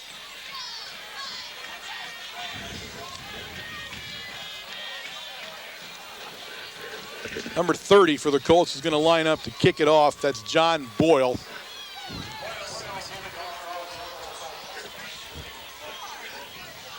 You got a whole new line. Number 61 in there, Jared Owens. Number 57, Shane Geary. 59, Nick Bierster. So kicking down deep, we've got number 3 down there. That's Dara in the middle, and that's who it's going to, Dara. Dara picks it up and heads right up the middle there. He'll be brought down by about 15 guys, including 3 of our own, I think. As he takes it up to the 35-yard line of the Red Tornadoes, where they'll take over 1st and 10. And Dara will stay in. I thought he was coming off, and I was wondering why, because Shinsky's over here looking at me on the bench. So Dara gets pointed back into the huddle as a new quarterback now, and that finishes off an entire new offensive set. The Tornadoes need a timeout because they don't have enough people out there.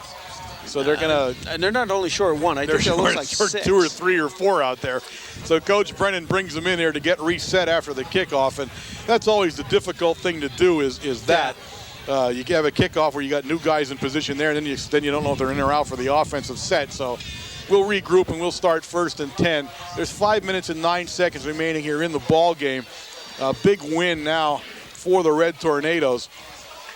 And of course, they're going to look down the season now. And as we said last Friday, when we saw the ACC win, that this has become a special team here. Yeah. And when you look at them, there's just something about them now that says that maybe some destiny's driving along with them, as they look very, very good here today against the number 6 ranked Marian Catholic Colts. So a big win against a very highly touted team. The Colts now with an entirely new defense in the football game. My hat's off to Coach DeCoste. As number 30 comes around the end, he's going to pick up the first down. Oh, puts his shoulder down. To nice run. And that's Kovaleski, and that was a nice run by Kovaleski. I'll tell you what, we've seen Mark a couple of times getting in even the third quarter against the first team of the other teams, Panther Valley and so on, and has done some great running and great defensive play. He comes in also as a defensive back, but you see, not afraid to put his shoulder down and take a hit. Ball all the way down in the Catholic territory at the 40-yard line where it's 1st and 10. And we'll go back to him again and see if he can do it, and he does. So he'll be taken out of bounds. He's taken out of bounds hard there by number 11, and that's Tony Lee for the Colts. Yeah, look at it. Some good blocking down there. Shane Geary on the left-hand side, and also Brandon Brown, number 66, sealing off that side of the defensive line for Mark Kovaleski to score through. There's a penalty on the play, and it's going to go against the Colts. It's an inadvertent face mask. It's only a 5-yarder. Happened right at the end of the play as they were trying to get him out of bounds. But it drives the ball down now into Colt territory at the 27, where it'll be 1st and 10. 4 minutes and 15 seconds remaining in the ball game. Dara hands off up the middle now to the big guy, and that's 45 for the Red Tornadoes. And Mike Lashinsky. That's Mike Lashinsky. Yeah. And 45, Lashinsky carries the ball straight up the middle and brings some big yardage all the way down to the 14-yard line of the Colts, where it's again 1st and 10. And this new group of Tornadoes here is making a mark right now as they're running hard.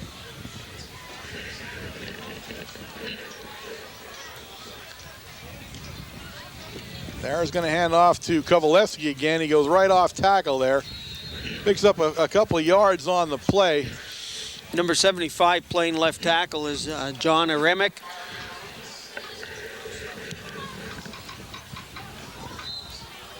Second and 9, 1 yard gain on the play. 3 minutes and 20 seconds now in the ball game. Clock continues to run. Playing the right tackle spot also is number 77, Joe Tomkavich.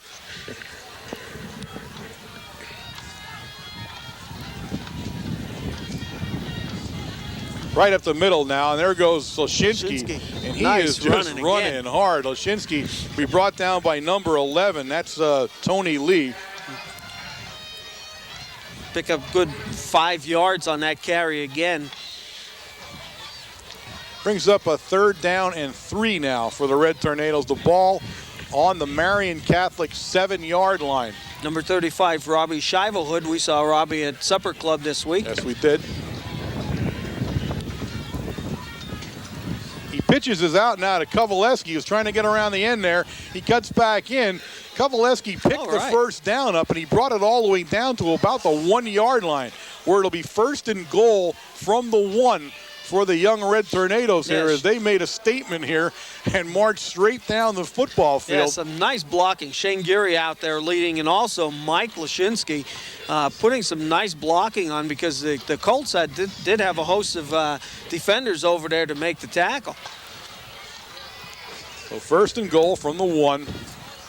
Handoff's going to go to Kovaleski, and he's going to squirt around there, and he squirts it in. Kovaleski with the score, as Mark Kovaleski now puts one on the board for the Red Tornadoes.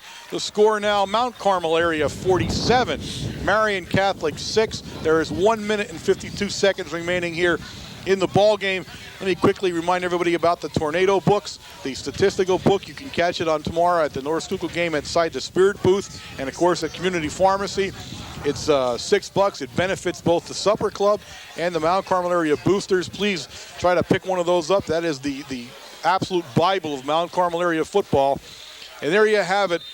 We lined up for a 2-point conversion. Coach Brennan says, take a knee. We don't need 2 points. Yeah. Enough's enough. And that's one classy move by the Mount Carmel area football coach, as the score will now remain 47-6, Mount Carmel area, with a kickoff to come. 1 minute and 52 seconds remaining in the ball game. That's a nice move there. I like that. I'm very number 67 in on that touchdown. Also, some great blocking in the center of that line. Number 67 was Jason Dillo. That's Justin's brother. Jason plays some tackle spot there and did a nice job blocking, opening up that hole for Kovaleski to score. So the kickoff's going to come by a new guy. We're going to have a new kicker here, and that's something we haven't seen yet. Beaver's going to kick it off. No, I'm not sorry, Beaver. That's 56. Yeah, I'm sorry. It is Beaver. What's wrong with me? Eric Beaver, the big guy, is going to give it a rip.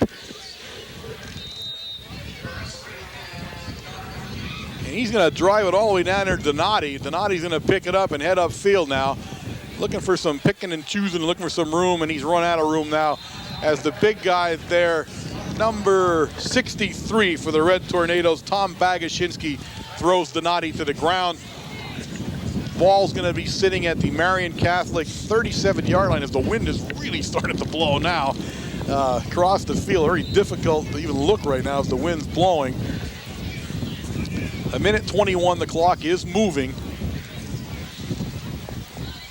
As number 11, Lee, the new quarterback, will bring them up to the line of scrimmage, and he's going to go back to pass. He does.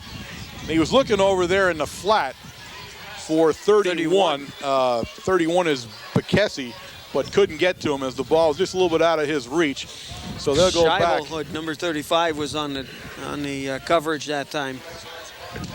A couple of new guys coming in for the Colts there. There's 45 seconds remaining. The clock continue to tick. I believe we'll see one more play here from the Colts, and that should be the ball game as Lee brings them up.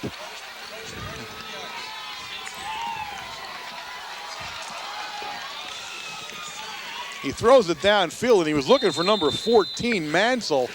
We just saw Coach Babinski get doused with the water container. Of course, very emotional game for Babinski. He played on the 80 team and coached on the 90 team, the two championship teams here.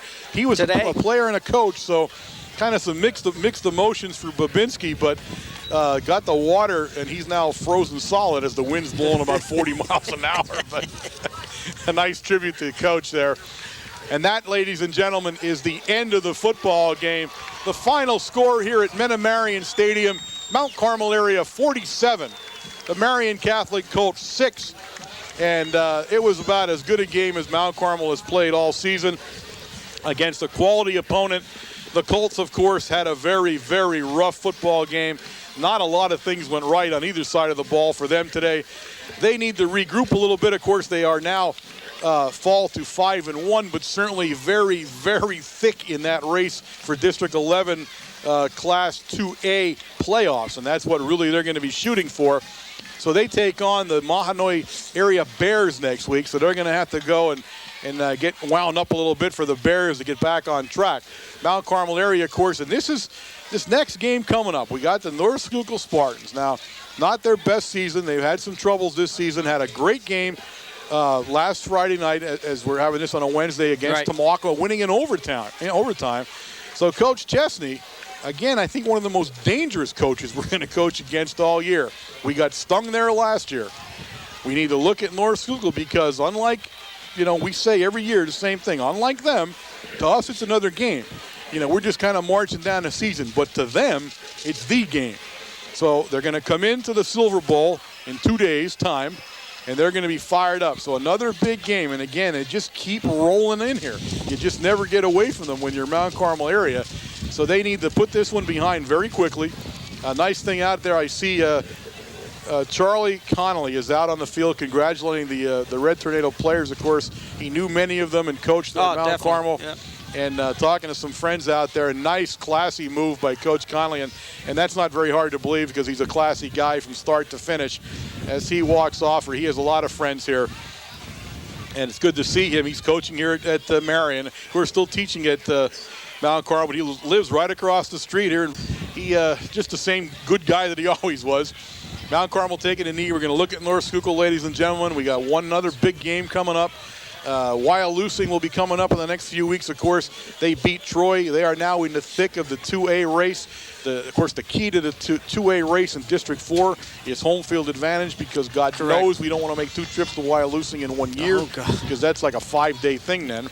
So there's a lot of things still left here for the Tornadoes, but great defense, a fabulous offense tonight. We saw some new kids contribute, so do some nice things out there and get some experience.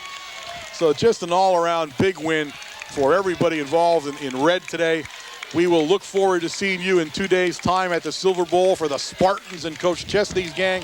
So until then, for WKMC TV, I am Warren Altamar. Wayne Brokenshire. Good afternoon.